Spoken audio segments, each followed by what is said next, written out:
Hello students, in this video lecture we will be discussing a few programs related to functions and arrays from module 4.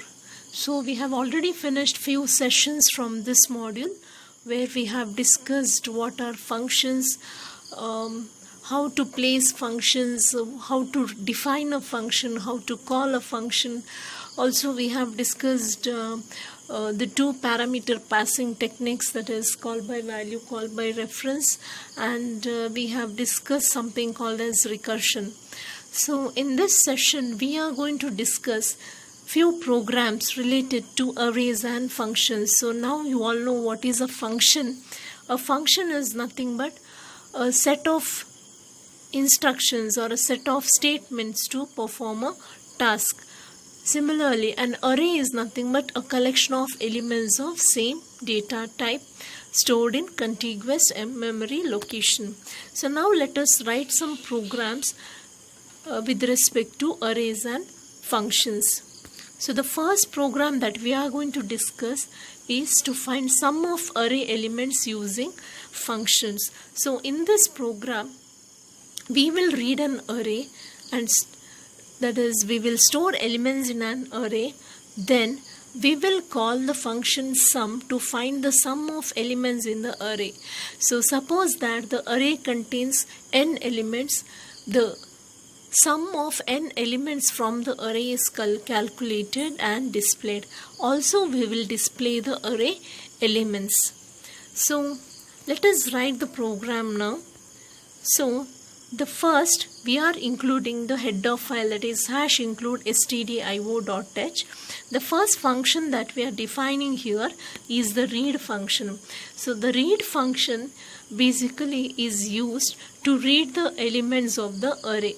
So this function takes two parameters. The first parameter is the array that is passed from the function call, and the second parameter is n, which is nothing but the size of the array. So because the first parameter is an array that is of type integer, we need to write int a within and square brackets. If we wish, we can mention the size, otherwise we can leave it blank.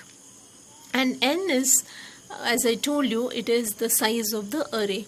So coming to the function, first let us declare a variable called I of type integer. So as we have already discussed in the previous module, when we want to read elements to an array, we use a for loop. So I is nothing but the loop variable used in the for loop. So now let us ask the user to enter the elements into the array. So we write printf enter %d elements into array. So %d should be replaced by the value of n. So if the size of the array is 5, then we will display a message like enter the 5 elements of the array. So next, let us read the elements to the array by writing the for loop. So we are going to write a for loop that iterates from I value from 0 till n minus 1 or 0 till less than 1, because if there are n elements in the array, then the indices of these n elements will be 0 till n minus 1. So for I is equal to 0, I less than n, I plus plus, scanf %d ampersand a of I. So scanf function reads the value that is input by the user.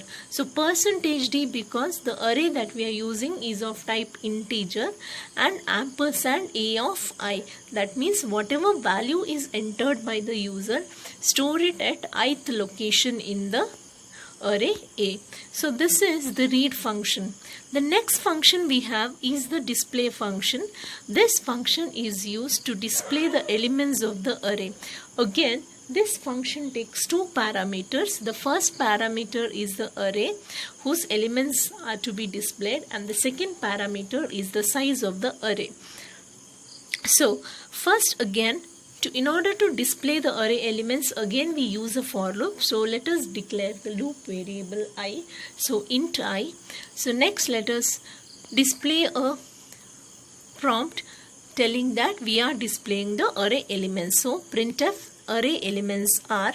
So now let us write the for loop. Again the for loop traverses from 0 till less than n. So for I is equal to 0, I less than n, I plus plus, printf %d \t a of I. So whenever you use printf, we do not use ampersand.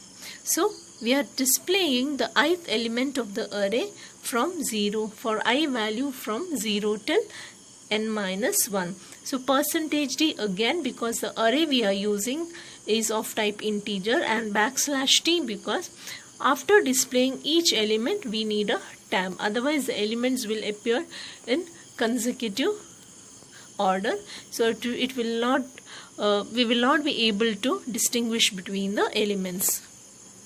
So this is the display function.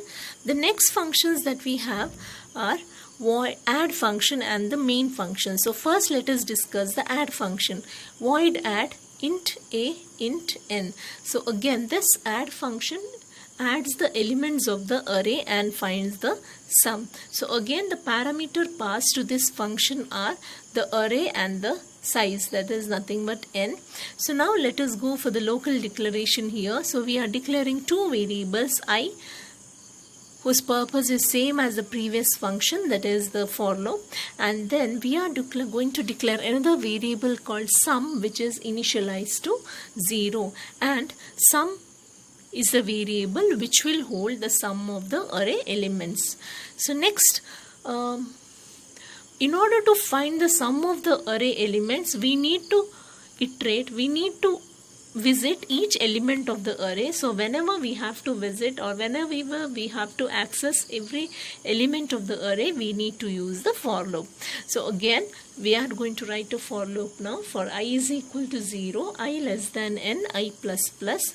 Now the statement inside the for loop is sum is equal to sum plus a of I. So sum is initialized to 0.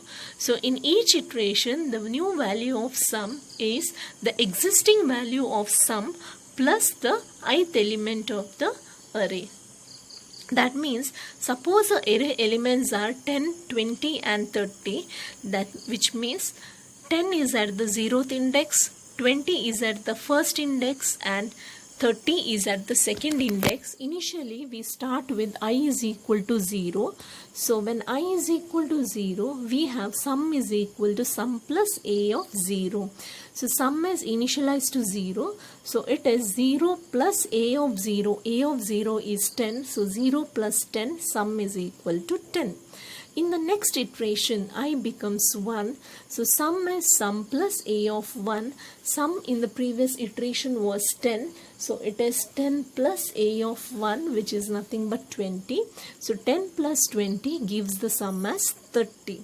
In the next iteration, I becomes 2 and sum is sum plus a of 2. So sum was 30 from the previous iteration. So 30 plus a of 2 is again 30. So we get 30 plus 30 and that is 60. So in the next iteration I becomes 3 and 3 is not less than 3.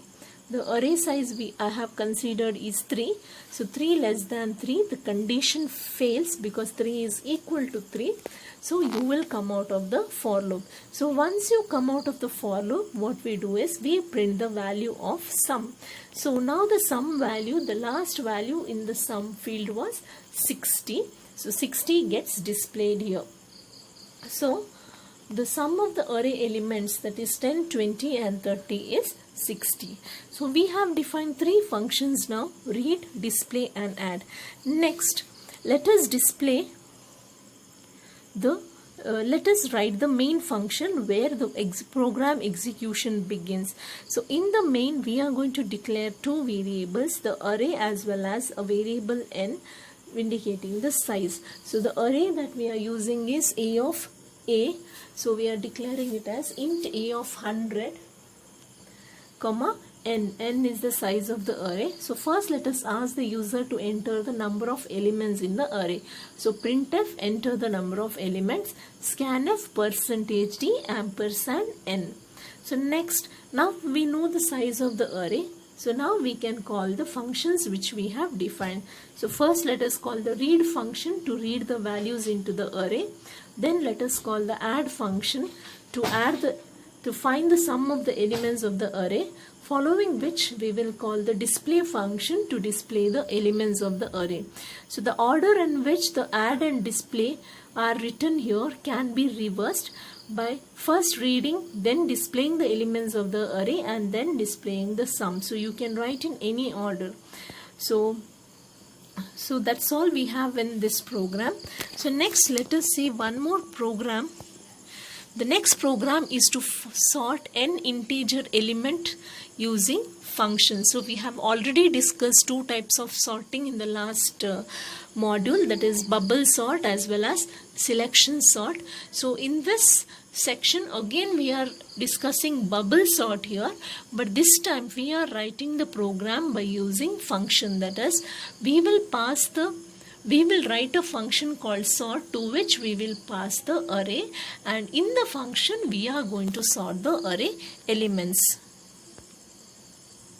So again let us start with the header file #include stdio.h. So now let us define the sort function first. So again, as we have discussed, we can define the function either before main or after main. So if you are defining the function after main, then you need to write the prototype of the function before main, and in case you are defining the function before main, then the prototype is optional. Prototype or the declaration, function declaration is optional. So now let us define the sort function to which sorts the array elements. So void sort int a comma n. So here we have used the square brackets, which indicates that the first parameter to the function is an array, and n is again indicating the size of the array. So now the technique that we are using for sorting here is the bubble sort. So we already know how bubble sort works. In bubble sort there are n number of passes. So in each pass an element is compared with its adjacent element. So in one particular pass, for example, if you are in the first pass, there is going to be n minus 1 comparisons, and at the end of the first pass, the largest element would occupy the last position in the array. So in the next pass, we will not compare the last element because it's already got its place, because it is the largest element and it has occupied the last place. So we will compare all the elements except the last element. So the number of passes, that is the number of iteration in the second pass, will reduce by 1. So similarly, as the number of passes increases, the number of iterations or the number of comparisons in the pass reduces. So finally, once in the last pass we will have only one comparison, and at the end of the last pass we will have the array elements in a sorted manner. So let us write the function here. So we have three variables being declared: variable I, j and temp. So I is used for the for loop, first for loop, which indicates the pass. Currently you are in which pass, that is the number of passes. And then we have j indicates the comparisons here, the comparison in a particular pass, for loop that is written for the comparison. And the third variable is temp, that is used to swap the numbers. In case we find a larger element placed before the smaller element, we need to swap the elements, and we know that whenever we have to swap the variables, we need a temporary variable. So temp will serve as a temporary variable during the swapping process. So now the program, the main logic starts here. So for I is equal to 0, I less than n, I plus plus. So if the n value is 5, then I will vary from 1 till 4, less than n. So the possible values of I are 1, 2, 3, 4. So which means if there are 5 elements in the array, there are going to be 4 passes. Next, the j loop. J is equal to 0, j less than n minus I, j plus plus. So during the first pass, we have I is equal to 1, j is equal to 0, j less than n minus I. N, let us consider it as 5. So it is 5 minus 1, which is equal to 5 minus 1, that is equal to 4, and j less than 4 means it is till 3. So the possible values are 0, 1, 2 and 3, which means in the first pass there will be 4 comparisons, that is between the first and the second element, second and the third, third and the fourth, and the fourth and the fifth element. Similarly, let us consider the next pass. In the second, that is in the second comparison, when you are in the second pass, I will be equal to 2. So the j loop will go from j is equal to 0 to j less than 5 minus 2. N is 5, I is 2, 5 minus 2, 3. So j less than 3 means till 2. So the possible values of j are 0, 1 and 2. So which means in the second pass we will have only 3 comparisons, because the largest element is already in the 5th position at the end of the first pass. So the comparison is now between first and the second, second and the third element, and the third and the fourth element. We will not include the fifth element. So likewise the passes will continue. So as the pass number increases, the number of comparison reduces. So the next part is the actual comparison part. So when you compare the values, if the A of jth element from the array A is greater than the j plus 1th element, in such a case we need to swap the elements of j and j plus 1. So we will swap by using the temporary variable. So we write temp is equal to A of j is equal to A of j plus 1, and A of j plus 1 is equal to temporary. So that means first we will place the first element in a temporary location, then we will copy the second element to the first element's position, and then the element that is stored in the temporary location will be copied to the second position. So once these two for loops finish their execution completely, we will have the elements in the array A in a sorted manner. So this is the sort function. Remember, we have used bubble sort in this program. So now let us write the main function.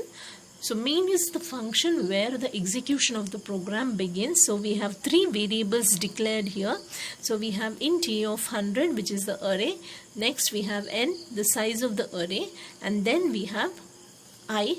I is used for the loop. So first let us read the number of elements in the array. So we have printf enter the number of elements, scanf %d ampersand n. So the next part is used to read the elements into the array. So if we want, we can write the read function as in the previous program, or we can write the code directly in the main. So first let us ask the user to enter the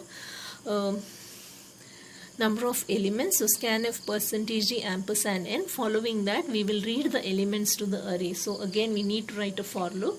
For I is equal to 0, I less than n, I plus plus, scanf %d ampersand a of I.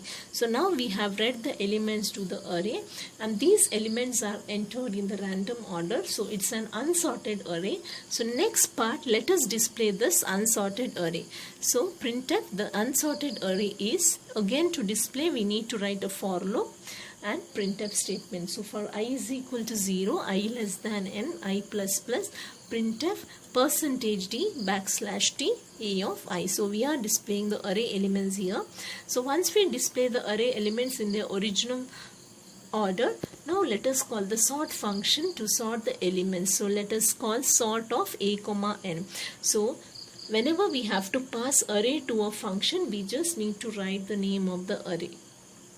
So A is the array here, n indicates the number of elements in the array. So once we sort the array elements, we can display the array elements here. One important point to remember is whenever you pass array to a function, passing an array is, even though you are just writing name of the array, it follows call by reference approach of parameter passing. So whatever changes are made to the array in the function is applicable here in main also. Any changes made to the array in the function will show its effect in the main function too. So this is one important thing to remember, that is, when you pass array to a function, it follows the approach of call by reference. So once the array elements are sorted, now let us display the sorted array. So printf the sorted array is, for I is equal to 0, I less than n, I plus plus, printf %d \t a of I. So now we will display the array elements one after the other, that is the sorted array elements. So this is the program to sort n integer array elements using function. So here is a sample output. So we have the number of elements as 5. So we will read the elements into the array, that is 3, 2, 3, 6, 2, 7, 8. So following which we will display the unsorted elements, and then we will call the function and display the sorted elements. So the elements are sorted as 2, 3, 6, 7, 8. So that's all we have in this session. Thank you students for watching this.